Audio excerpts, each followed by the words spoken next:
என்னுடைய நிலைமைய நினச்சி என்றைக்குமே நான் வந்து வருத்தமோ, கவலையோ பட்டது கிடையாது. நான் ரொம்ப வருத்தப்பட்டது, கவலைப்பட்டது எதுக்காக அப்படின்னு பார்த்தீங்கன்னா, எங்க அப்பா வந்து என் கூட இல்லாதது தான் இன்ன வரைக்கும் எனக்கு வருத்தமும், கவலையும் அதிகமா தான் இருக்கு. சரி, அந்த மன வருத்தம் வந்து நம்ம கவலைப்பட்டாப்புல திருப்பி வரப்போறாங்களா அப்படின்னு நினச்சி ஒரு சில நேரங்கள்ல வந்து என்னையே நான் தேத்திக்கிருவேன். மத்தபடி நம்ம வந்து இப்படி ஊனமா இருக்கமே, நடக்க முடியலையே அப்படின்னு என்றைக்குமே நான் வந்து கவலைப்பட்டது கிடையாது. ஏதோ ஒரு நல்லதுக்காக தான் கடவுள் நம்மள வந்து இப்படி ஒரு ஊனமா படைச்சிருக்காரு அப்படின்னு தான் எனக்கு மனசுக்குள்ள வந்து தோணும். ஒரு சில நேரங்கள்ல சந்தோஷமும் பட்டிருக்கேன். நம்ம வந்து ஊனமா இருக்கிறோமே அப்படின்னு.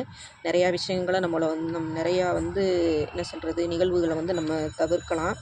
அதே மாரி பார்த்தீங்கன்னா, எங்க போனாலும் நமக்கு வந்து ஒரு முன்னுரிமை வந்து கிடைக்கிது அப்படின்னு நினைக்கும்போது, எனக்கு மனசுக்குள்ள அது ஒரு சந்தோஷமா தான் இருக்கு. உன்னைய ஊனமா நான் படைச்சிருக்கேன். ஆனா படைச்சாலும் உன்னைய நான் வந்து கைவிட மாட்டேன் அப்படின்னு கடவுள் வந்து சொல்ற மாரியே எனக்கு இருக்கும். என்ன ஒரு மனசுல நினச்சுக்கிட்டு, இங்கேருந்து நான் கிளம்பும்போது, ஐயய்யோ! நான் எப்படி போக போறேன்? எப்படி நான் பார்க்க போறேன்? அப்படின்னு யோசிச்சுக்கிட்டே போவேன். ஆனா போயிட்டு நான் வீட்டுக்கு வந்ததுக்கு பின்னாடி பார்த்தீங்கன்னா, எப்படி போயிட்டு வந்தேன்? எப்படி பார்த்தேன்? போனதும் தெரியல, வந்ததும் தெரியல அப்படிங்கிற மாரி தான் எனக்கு இன்ன வரைக்கும் அந்த நிகழ்வு இருக்கு. இதெல்லாம் கடவுளுடைய செயல் தானே! அதனால நம்ம வந்து ஊனமா இருக்கோம் அப்படின்னு நெனச்சு எந்த வருத்தமும் இல்ல. கடவுள் நம்ம கூட எப்பயுமே இருக்காரு. இத நெனச்சு எனக்கு ரொம்பவே சந்தோஷம் தான். இனிமேலும் அப்படி வச்சிருப்பாருன்னு நான் நெனைக்கிறேன், நம்புறேன்.